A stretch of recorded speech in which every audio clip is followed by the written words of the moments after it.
ito po ang dahilan guys, no, bakit nasisira yung pump nyo guys. Ito guys, oh, tingnan nyo guys, ang dami ng kalawang guys. Yan. So kung pabayaan nyo ito guys, pabayaan nyo lang ito ha.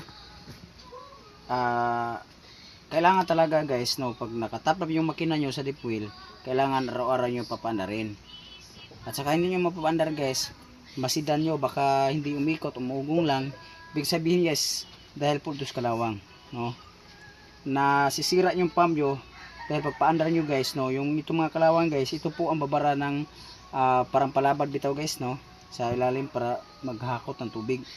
Yan guys, oh, ito po yung dahilan guys, no, ba't nasisira at nasusunog yung pump natin dahil po sa pabaya natin sa ating pump na hindi natin lininisan. Kaya nito, kailangan ito guys, baklasin sa tanggalan ng mga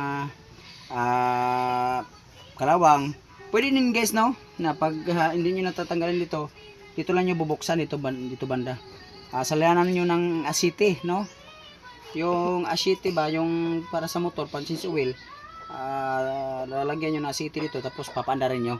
Matatanggal ito kasi guys, pag dito na yung asiti guys, makaano na dito ng asiti, mapunta na dito. Pag ikot niya sa para pupilir niya guys, dito sa pump, matatanggal ito lahat.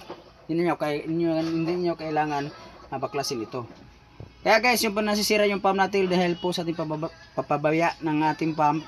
Kaya nito, napabayaan, kaya nasisira yung pump. Guys, sana guys, no, may natutunan kayo dito sa aking mga sinasabi guys. Kung kayo may pump guys, no, lalo na kung matagal, salinan nyo lang dito ng asite, tsaka paandarin nyo para mailabas yung mga kalawang. Alin guys, yung tamang paggamit ng pump, kailangan araw-araw po tuwing umaga. Kahit halimbawa guys, kung marami na kayong tubig, kahit paandarin nyo ng 5 seconds, no, mapaandar lang saglit yung pump para po matanggal yung mga bumabara na kalawang. Huwag nyo pabayaan yung pump guys dahil mahalin ito. At saka mahirap po ikabit na magkukuha pa kayo ng tubero. Kaya guys, ito guys, sana guys may natutunan kayo para ligtas po yung pump nyo.